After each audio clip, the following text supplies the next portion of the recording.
हर आदमी Napoleon Bonaparte होता है, और हर आदमी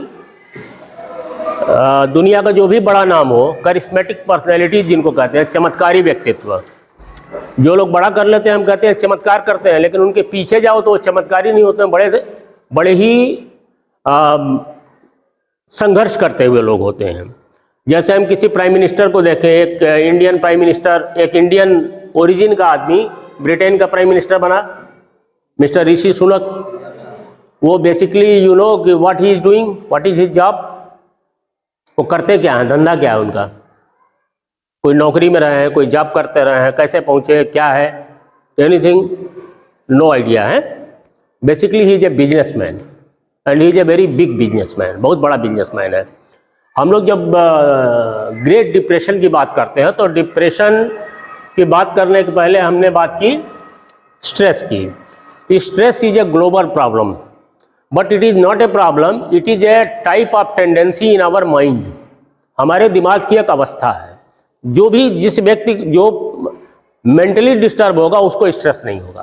कोई पागल होगा, कोई नशे में होगा, कोई बेहोश होगा, उसी को स्ट्रेस नहीं होगा। क्यों? क्योंकि उसको कोई चेतना नहीं है, कोई कॉन्शसनेस नहीं है। If you have a sense, if you have a consciousness, then definitely you will have a type of stress. It may differ from your responsibilities. तुम्हारी जो रोल है, तुम्हारी जो जिम्मेदारियां हैं, उसके अनुसार वो फर्क पड़ेगा। और तुम्हारी जानकारी के लिए बता दें कि जितने भी बड़े बड़े ऑर्गेनाइजेशन होते हैं वहाँ स्ट्रेस मैनेजमेंट पर एक अलग से क्लास होती है, चाहे जितने बड़े बड़े अधिकारी हो। अगर अलीगंज में गए हो तो वहाँ पे एक उपाम है। उपाम है मतलब यूपी के जो अधिकारी होते हैं, पीसीएस वगैरह, उनके ट्रेनिंग का एक सेंटर है जहाँ पर उनको समय समय पे अपडेट किया जाता है। Because learning is a life long process. तुम ये समझते हो कि कोई आईएएस बन गया, कोई इंजीनियर बन गया तो एंड हो गया। No, that is the beginning of a new lifestyle. जैसा हमने कहा ना, ये स्ट्रेस कहाँ से आता है? रिस्पॉन्सिबिलिटी से। जिम्मेदारी होगी तो तनाव होगा, और तनाव कोई बीमारी नहीं है। तनाव एक मानसिक दशा है, मेंटल स्टेटस है, यहाँ पर कि हमको सोचना है और सोचते रहना। जितना सोचेंगे उतना ही हमें स्ट्रेस फ्री लाइफ के लिए क्या करना चाहिए, ये अलग विषय है। ये आईआईएम में भी यही पढ़ाया जाता है। आईआईएम में प्रबंधन पढ़ाया जाता है, मैनेजमेंट।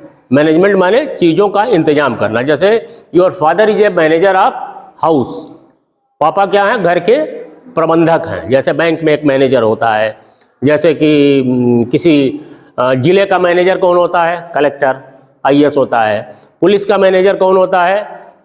एसएसपी होता है। ऐसे all are managers, all are managing their groups, their operations, their responsibilities.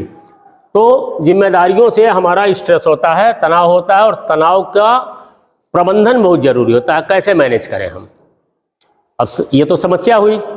There is a famous saying, एक मशहूर कहावत है कि if you don't have solution, if you don't have solution then you are the problem.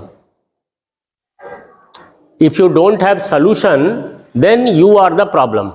अगर तुम्हारे पास समाधान नहीं है तब समस्या क्या है? तुम ही समस्या हो। You yourself is a problem. जैसे प्रॉब्लम क्या है? What is the problem with you? Problem is your course, problem is your examination, problem is your board challenge. But whether more than I think 50 lakhs students are appearing in high school and intermediate board examination. हर साल 50-50 लाख होते हैं ना। UP board हमारे ख्याल से भारत का या शायद दुनिया का भी सबसे बड़ा बोर्ड है। आईसीएसई, सीबीएसई, ये सब नाम है। सबसे जो ठोस बोर्ड है that is UP board. Why? जितने भी हाईएस्ट पोस्ट पे तुमको आज भी भारत में लोग मिलेंगे, they all are product of their state boards. I am not talking about UP board. वो तमिलनाडु बोर्ड का होगा, वो केरला बोर्ड का, हर राज्य में होता है। राजस्थान बोर्ड, सबका बोर्ड होता है। सबकी प्रोविंशियल सर्विसेज होती है जिसको पीसीएस कहते हैं, और एक सेंट्रल सर्विस होती है जिसको आईएएस कहते हैं। तो ये जिम्मेदारियों के बीच से तनाव आता है। तनाव को मैनेज कैसे करें? हमने कहा कि if you don't have solution then you are the problem. अगर तुम्हारे पास समस्या का समाधान नहीं है देन समस्या तुम खुद में हो। क्यों हो? इसलिए हो कि प्रॉब्लम ये आई क्यों बोर्ड की?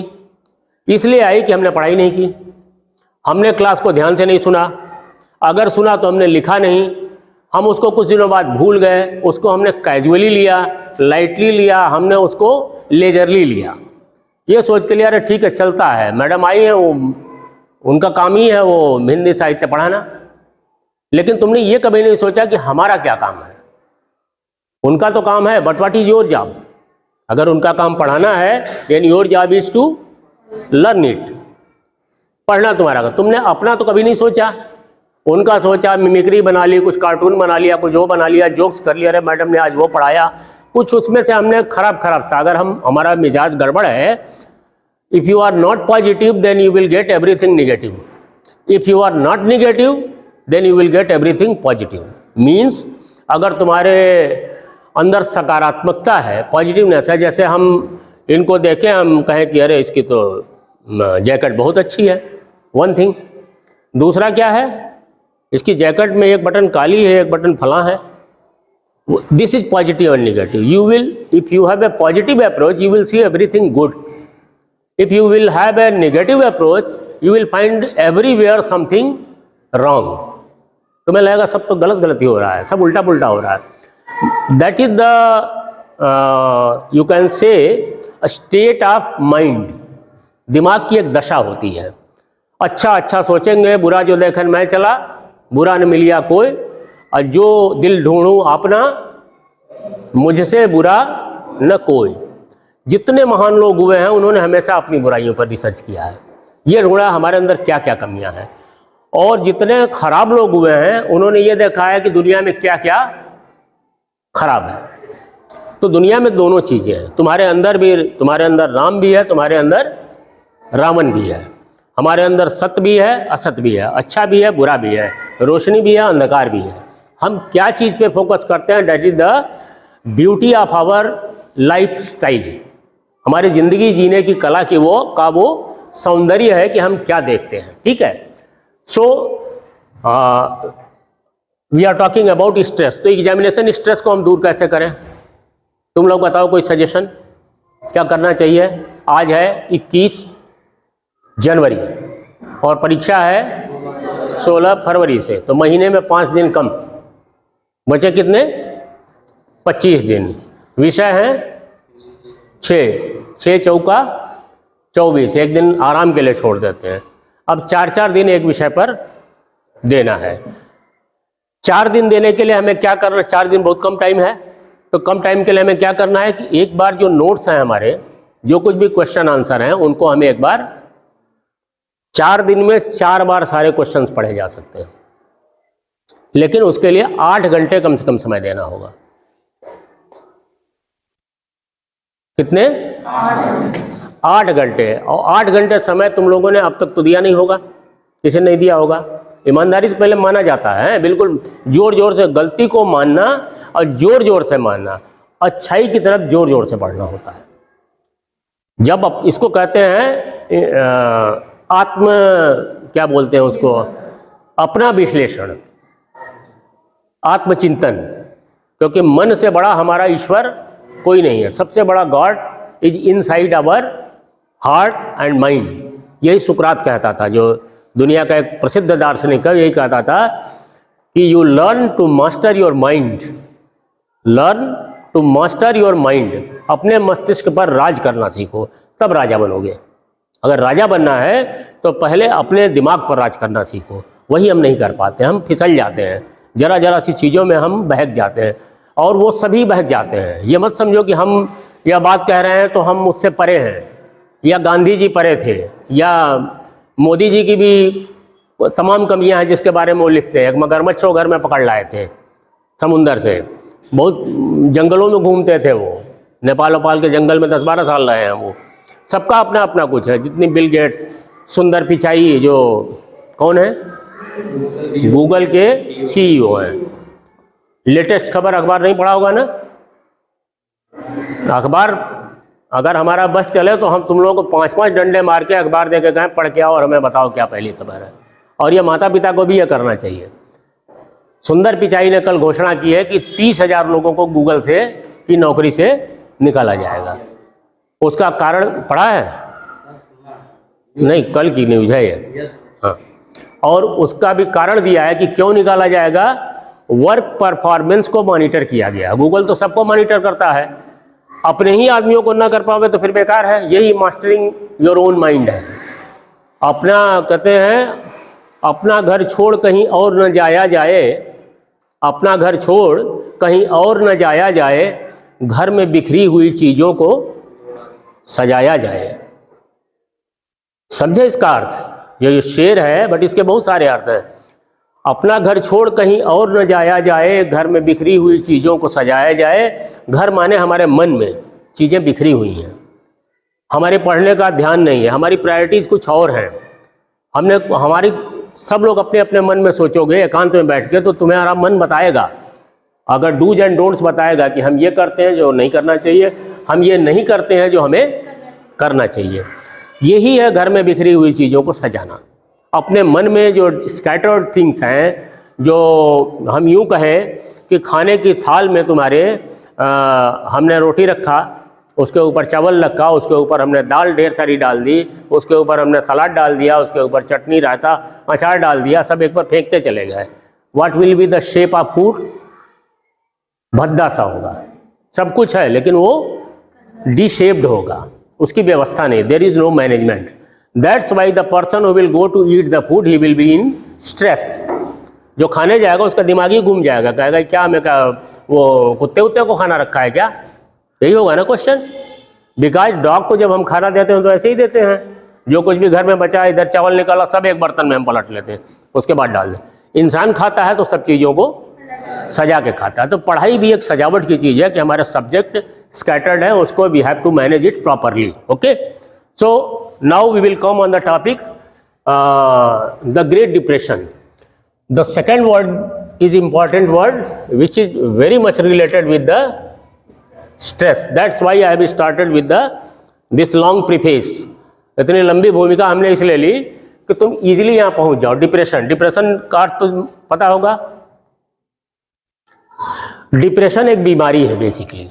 Depression is basically a disease which is treated by neurologist, psychiatrist. दिमाग के तंत्र के, तंत्रिका तंत्र बोलते हैं, जो न्यूरोलॉजी होता है। न्यूरोलॉजी डिपार्टमेंट सुना है ना? चिकित्सा में जैसे ऑर्थोपेडिक्स हड्डी होता है और आईज का होता है, आफ्था, ऐसे सब होते हैं ना नाम।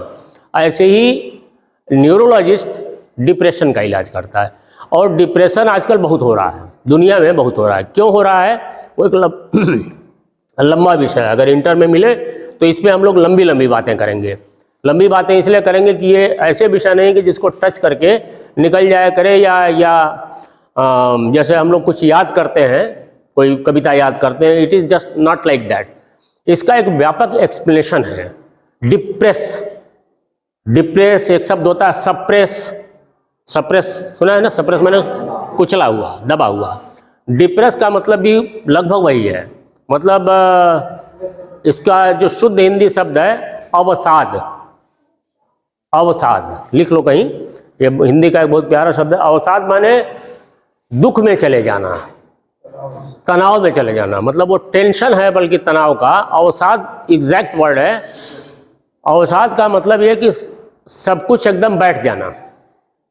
जैसे हम कहते हैं ना, बड़ा मन हमारा बुझा बुझा हुआ है, बैठा हुआ है, भारी है, परेशान है। तो डिप्रेशन इज अवसाद। अवसाद, ये अवसाद। इसलिए कि जितनी अंग्रेजी जानो उतनी ही हिंदी भी जाननी जरूरी है, उतनी संस्कृत भी जाननी जरूरी है, क्योंकि संस्कृत दुनिया की सबसे वैज्ञानिक भाषा मानी गई है। और फॉरेनर्स ये कहते हैं कि जब कंप्यूटर का सारी जो बैक एंड की लैंग्वेजेस खत्म हो जाएंगी, then only Sanskrit will be live to continue the back end language of the computer. जो प्रोग्रामिंग वगैरह जो चीज़ें सब कुछ बढ़ता जा रहा है। तो यह अवसाद होता है। तो स्ट्रेस कब होता है? जब हमारे पर जिम्मेदारी आती है। समझ में आ गया? जब हमारे पर रिस्पॉन्सिबिलिटीज आती हैं तब हमें स्ट्रेस होता है।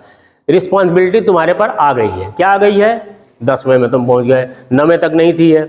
9वें वाले को जाके पूछो तो वो सो रहा होगा, तुमको रात को याद आती होगी। और 8वें वाले को नहीं होगा। 10वें के बाद फिर 12वें में आएगा। तो ये इसलिए उनको आएगा।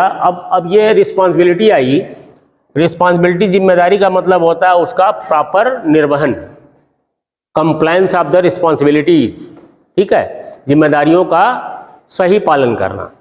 अगर हम पालन नहीं कर रहे हैं तभी हमें तनाव, जैसे पिताजी अगर कमाने का काम नहीं करें, जो भी कर रहे हैं उस काम पे ना जाएं, तो क्या होगा, अर्निंग बंद होगी, इनकम नहीं होगी, तो फिर क्या होगा, उनको स्ट्रेस होगा। लेकिन उसका कारण किस में है, कारण उन्हीं में तो है कि वो अपना काम नहीं कर रहे हैं। और जब ये होगा तो फिर आदमी क्या करेगा, डिप्रेशन में जाएगा, अवसाद में चला, दुखी हो जाएगा। दुखी होगा तो क्या क्या होता है, अगर आदमी के पास पैसा नहीं है तो क्या करेगा, आदमी या समझ लो एक संस्था है, उसके पास धन नहीं है, तो धन के लिए वो क्या करेगा, मेहनत करेगा, एक, दूसरा डाका डालेगा, लूटमार करेगा, एक इजी रास्ता है। तीसरा है कि अपनी जो पूंजी है उसको बेचेगा, ठीक है। चौथी चीज ये है कि अपनी पूंजी को लोगों में बांटेगा। ये जो बांटेगा इसको कहते हैं, ये क्या कहा जाता है, दो शब्द आते होंगे इसमें ना, एक स्टॉक आता होगा, इस अगर चैप्टर को पढ़ा हो तुमने, और दूसरा आता होगा शेयर, ठीक है। तो पढ़ाया गया होगा ना, स्टॉक मार्केट बैठ गई।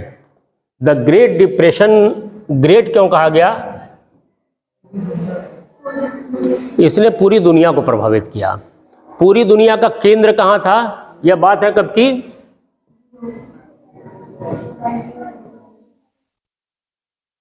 1929। तो यहां हुआ क्या था,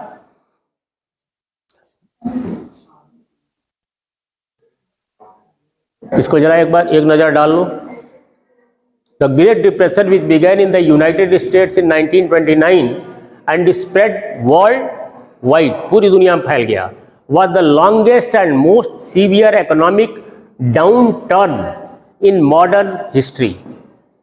दुनिया के आधुनिक दुनिया तीन हिस्सों में इतिहास पढ़ते हैं हम, प्राचीन, मध्यकालीन, ancient, medieval and modern history, और एक प्री हिस्टोरिक पीरियड है जिसकी बात हमने पहले कभी की थी कि करोड़ों साल पहले क्या हुआ था। तो मॉडर्न हिस्ट्री का जो सबसे बड़ा इकोनॉमिक डाउन टर्न था, डाउन नीचे गिरना और पलट जाना, टर्न कहते हैं, जैसे कोई गाड़ी पलट जाती है तो उसको कहते हैं ओवर टर्न कर गई, पलट गई है, जैसे जेसीबी वगैरह को। तो it was marked by steep declines in industrial production and in prices deflation. ये शब्द पता है, डिफ्लेशन, एक शब्द होता है इन्फ्लेशन। इन्फ्लेशन, कहीं कलम चल रही हो ना तो खटाखट लिखते जाए, बड़ा चीते की तरह कलम तलवार जैसे युद्ध भूमि में लड़ता है ना, वैसे राणा प्रताप के घोड़े से पड़ गया हवा का पाला था। और क्या था, खूब लड़ी मर्दानी वो तो झांसी वाली रानी बनो तुम लोग और राणा महाराणा प्रताप बनो, पढ़ाई के युद्ध समर में। तो इन्फ्लेशन एक वर्ड होता है, इसका उल्टा होता है। डिफ्लेशन है गिरावट रेट का, इन्फ्लेशन कहते हैं महंगाई, दाम बढ़ गया तो दैट इज इन्फ्लेशन, और दाम गिर गया that is deflation.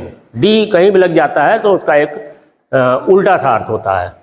Mass unemployment, banking panics, panics जानते हो, पैनिक क्रिएट हो गया है, बड़ा मतलब अव्यवस्था, बड़ा चीख पुकार हो हल्ला। And sharp increases in rates of poverty and homelessness. एक वर्ड इसमें नहीं आया है, सुसाइड्स भी बहुत हुए थे इसमें, सुसाइड्स, आत्महत्याएं। जो बड़े बड़े व्यापारी थे वो एकदम से उन्होंने अपनी जान दे दी। क्यों?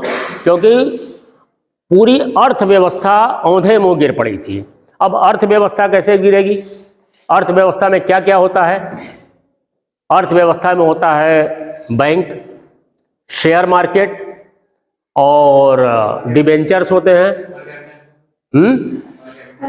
जोर से बोलो। पर कैपिटा इनकम या नेशनल इनकम। जब कोई, या हम वर्ल्ड वाइड किसी चीज़ की बात कर रहे हैं ना, तो ये जाएगा दुनिया का, मतलब देश का क्या हो रहा है, हमारे देश की भी एक वो है। जैसे इसमें जो एक वृद्धि दर थी, बढ़त की दर थी, वो 90% से 47%, 30% ऐसे आ गई। बढ़त का मतलब जैसे तुम्हारे घर में आमदनी है सपोज कि 20,000 रुपये, कोई घर में पूरा पैसा आता है खेती से, किसानी से, नौकरी से, जिस भी चीज, और बाजार में हमारा घर 20,000 रुपये में चलता है, लेकिन तेल का दाम 100 रुपये से मान लो 130 रुपये हो गया। आटा मालूम है क्या रेट है इस समय? 30 रुपये। और पाकिस्तान में क्या रेट है? 250-300 रुपये। आटे के लिए वहाँ मतलब AK-47 जो आतंकवाद के लिए जन्म लिया था, जो बांटी गई थी, वो आटा लूटने के लिए AK-47 यूज हो रही है। सोचो किसी देश में जब अराजकता होती है, जैसे हालांकि ये विषय अब इंटर के हैं, बहुत लंबे लंबे चर्चा होंगी, और जहाँ 8-10 चर्चाएं हो जाएंगी तुम लोगों का माइंड क्लियर हो जाएगा, साउंड हो जाएगा कि हमें चीज़ों को कैसे देखना है। जैसे लोग कहते हैं कि भारत अगर तानाशाही आज़ादी होती भारत की, अगर भारत एक सहिष्णु देश ना होता, सबको समाहित करने वाला देश ना होता, बहुत लोग कहते हैं कि भारत की आज़ादी गलत हुई, गांधी जी ने ये किया वो किया, ऐसा होना चाहिए था, सरदार पटेल को होना चाहिए था, वगैरह वगैरह। लेकिन अगर कोई भी व्यवस्था तानाशाही या किसी एक संकुचित सोच पे जन्म लेती है, जैसे तुम्हारी अपनी सोच की बात करो तो हमेशा वाइडर रखो, डोंट मेक इट नैरो। कोई भी धर्म खराब नहीं है, कोई भी जाति खराब नहीं है, कोई भी वर्ग खराब नहीं है, कोई भी व्यवस्था खराब नहीं है। This should be our motto. और हमारा जो है वो सबसे अच्छा है, बाकी सबका खराब है, ये सबसे निगेटिव थिंकिंग है। अगर हम किसी चीज़ में विश्वास रखते हैं कि हमें बहुत सम्मान सब लोग दें, then what I should think about him. अगर हम अपने बारे में ऐसा सोचते हैं कि हमें खूब रिस्पेक्ट मिलनी चाहिए, तो ये तो अच्छी बात है, सबको सोचना चाहिए। लेकिन अगर हम ये सोचते हैं कि केवल मुझे ही सम्मान मिलना चाहिए, बाकी सबको गाली मिलनी चाहिए, तो ये क्या है? ये कंजर्वेटिवनेस है, ये एक संकुचित सोच की बात है। अगर क्या है, आप भला तो जग भला। अगर हम अच्छे हैं, हमें पॉजिटिव सोचना चाहिए कि सब अच्छे हैं।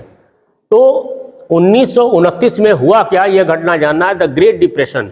डिप्रेशन शब्द अभी तक इंसानों के लिए इस्तेमाल किया जाता था, और आज भी इंसानों की बीमारी के रूप में ही होता है। इनको क्या है, डिप्रेशन हो गया, तो जाते हैं न्यूरोलॉजिस्ट के पास, वो तमाम टेस्ट वेस्ट करता है, फिर वो नींद की कुछ दवाएं देता है, कुछ ऐसी दवाएं देता है जिससे हमारा तंत्रिका तंत्र यानी मेंटल जो नर्वस सिस्टम, हमारा दिमाग में एक गुच्छा है, तुम लोग बायोलॉजी में पढ़ते होगे, एक इतना बड़ा गुच्छा है जिसको हम मानते हैं कि जिसका पूरी लाइफ में अगर उसकी कैपेसिटी 100% है तो hardly we use maximum 3% of our mind. अपने दिमाग का हम सभी लोग 3% से ज़्यादा कभी इस्तेमाल कोई भी व्यक्ति नहीं किया है। यह मेडिकल रिसर्च का रिजल्ट है। यानी 97% जो हमको ईश्वर ने दे के भेजा है या प्रकृति ने जो हमारे मस्तिष्क बनाया है, वो वेस्ट होता है हमारी डेथ के साथ। उसी को प्राण कहते हैं या जीवन कहते हैं, जो भी धर्म में उसकी अलग अलग व्याख्याएं हैं, विज्ञान में अलग अलग व्याख्याएं हैं, लेकिन 97% हम यूज नहीं कर पाते हैं। 3% से ज़्यादा जो लोग यूज कर लेते हैं थोड़ा सा, यानी 3.5% से 4% तक, वो महान लोग होते हैं। जैसे स्वामी विवेकानंद, महात्मा गांधी या दुनिया के जितने भी महान लोगों की परंपरा है, वो that is more than 3%। So we are very very conservative in using our own mind. अपना ही दिमाग यूज करने में हमने 3% ही केवल, ये कुदरत की बनावट भी है।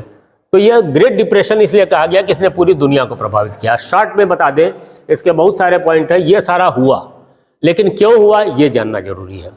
क्यों हुआ, इस पे अगली स्लाइड इसकी ऑफ कर दीजिए। What is the process of banking. Bank, तुम लोग मोटा मोटी क्या जानते हो, बैंक का क्या काम है? बैंक में क्या करते हो तुम लोग क्या करते हो? पैसे जमा करते हो, फिर जरूरत पड़ी तो निकाल लेते हो। तो बैंक चलता कैसे है? तुमने पैसा जमा किया, पैसा निकाल लिया। टैक्स, बैंक टैक्स नहीं लेता है कोई, टैक्स सरकार लेती है। इंटरेस्ट जो होता है, उसके बाद बैंक तुमको पैसा भी देता है। कितना देता है इंटरेस्ट मालूम है? तुम लोग खाते तो बहुतों के होंगे। कितने % इंटरेस्ट देता है?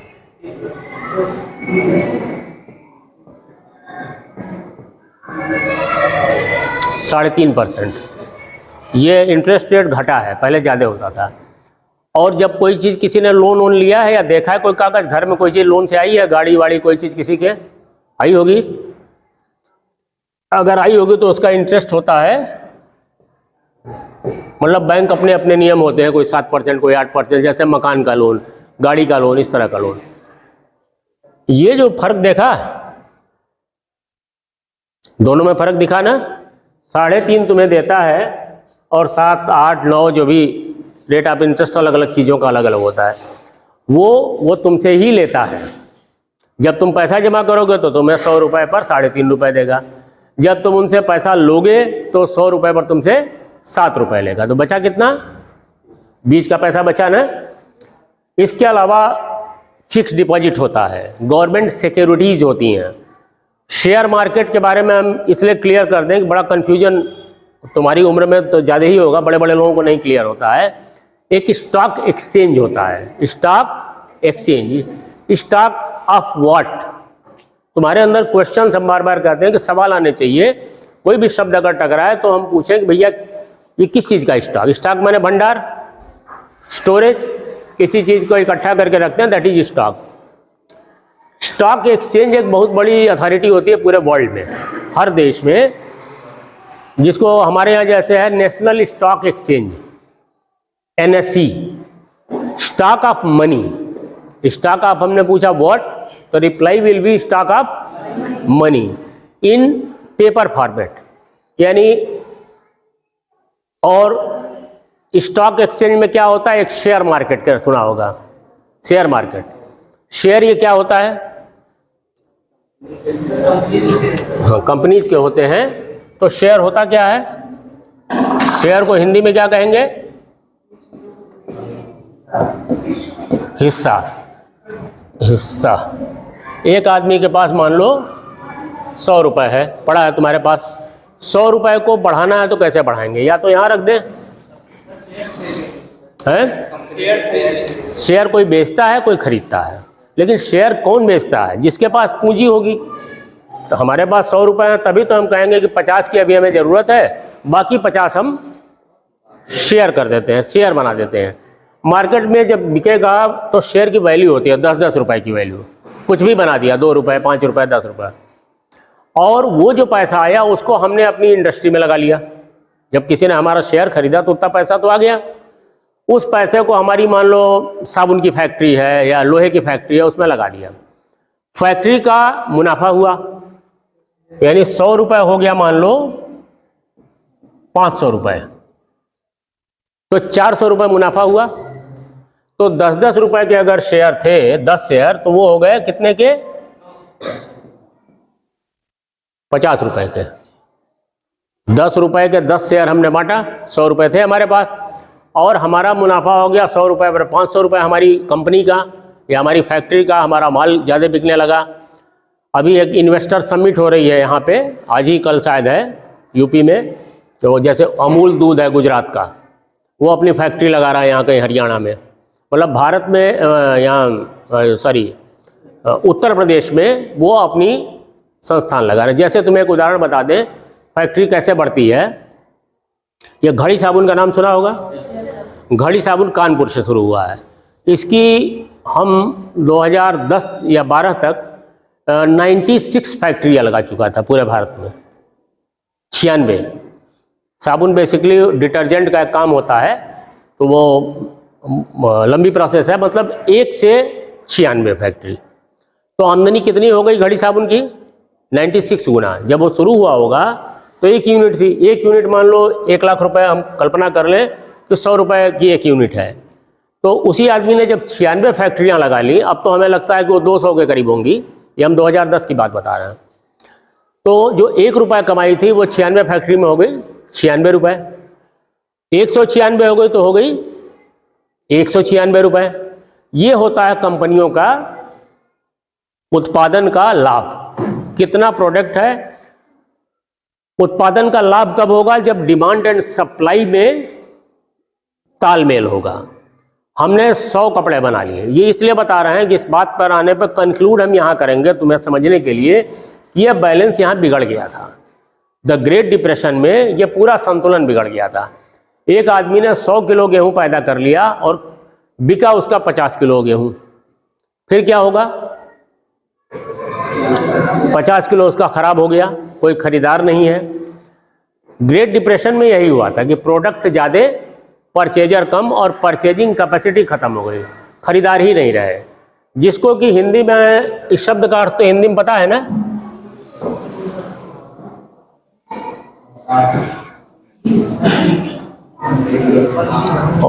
और इसको हम यूं कहेंगे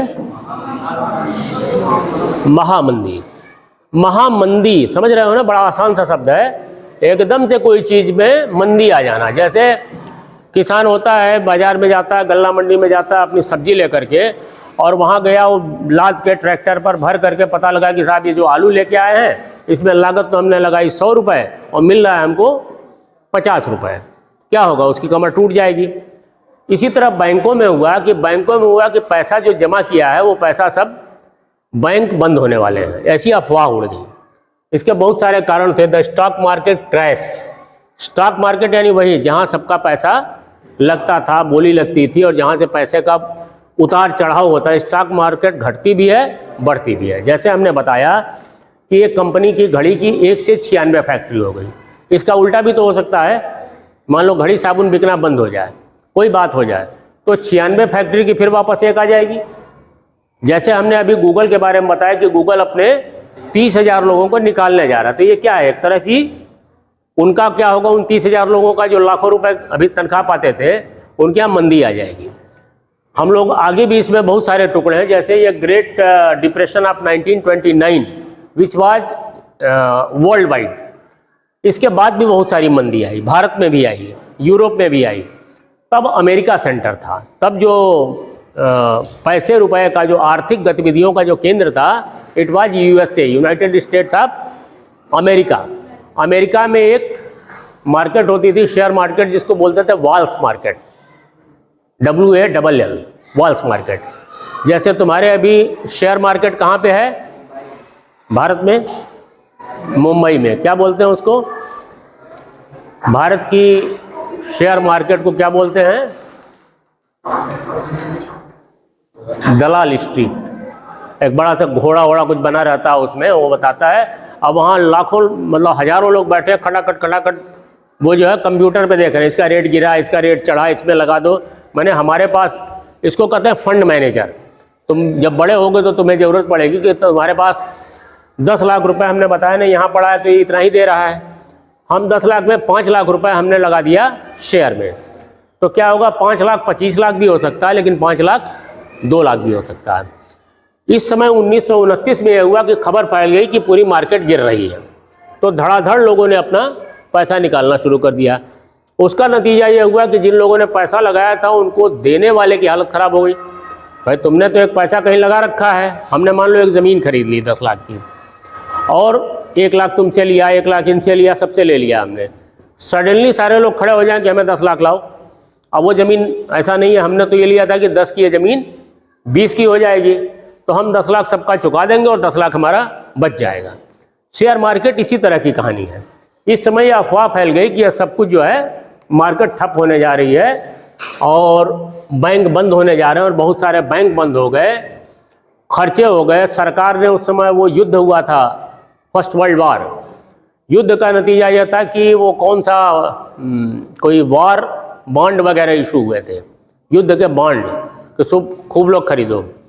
और एक और उस समय एक सेइंग चली थी कि वो था कि हर प्लेट में हम चिकन देंगे, मतलब नॉर्मली आदमी खाता है रोटी दाल, तो कहा गया सबको फ्री का चिकन मिलेगा। मतलब इतनी खबरें फैल गई कि सब कुछ धराशायी हुआ।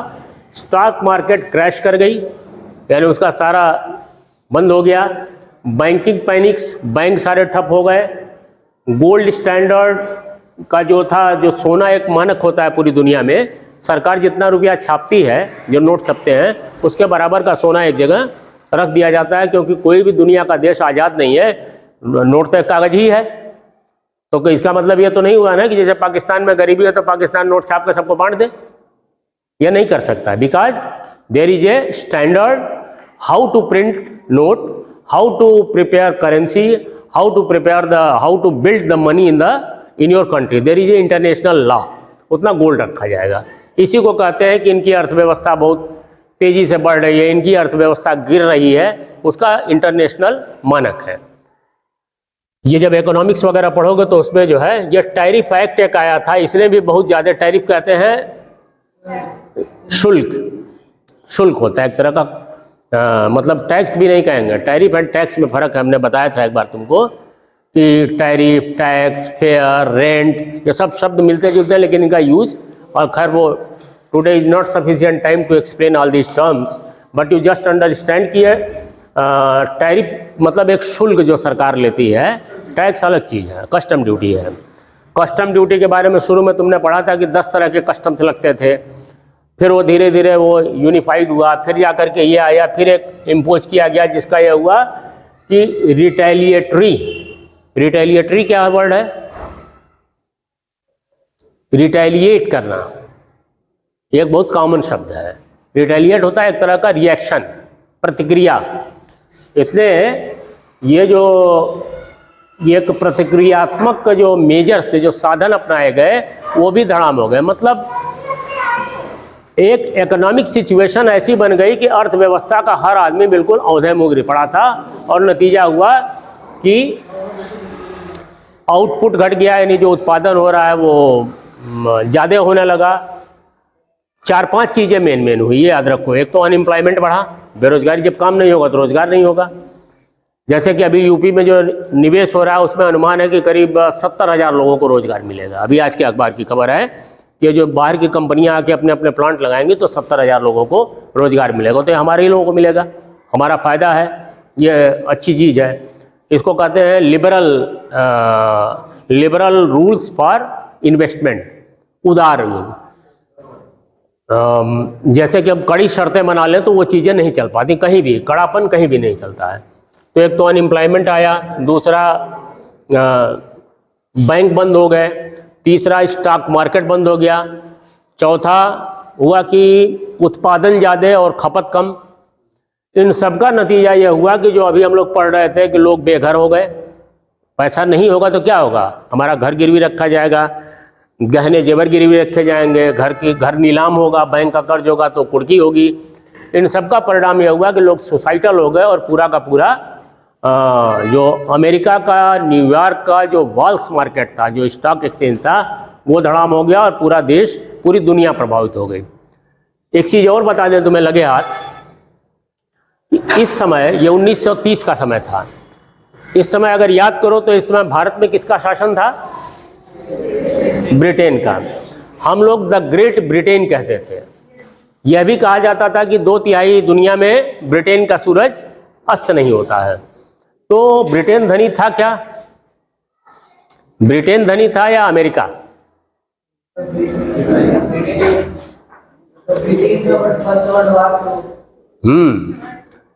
ब्रिटेन नीचे आया और अमेरिका केंद्र बन गया इकोनॉमी का। और ब्रिटेन की हालत यह थी कि ब्रिटेन अपनी हम लोगों के भरोसे जिंदा था। कैसे जिंदा था कि जब उनको पैसे की कोई कमी होती थी तो वो कहते चलो भारत से थोड़ा नील की खेती करवा लेते हैं, कपास करवा लेते हैं, ये ले लेते हैं, वो चीज़ें लेके उसकी परवरिश हम लोग कर रहे थे। ब्रिटेन को पालने वाले हम कॉलोनी के लोग थे। हमारे जैसे जो भी देश थे वो उनके फूड सप्लायर थे। अगर उनकी कॉलोनी न होती तो उनको खाना नहीं मिलता, भूख से मर जाते ब्रिटेन के लोग। और अमेरिका उस समय राज्य कर रहा था। अमेरिकन इकोनॉमी गिरी। अब इसका नेक्स्ट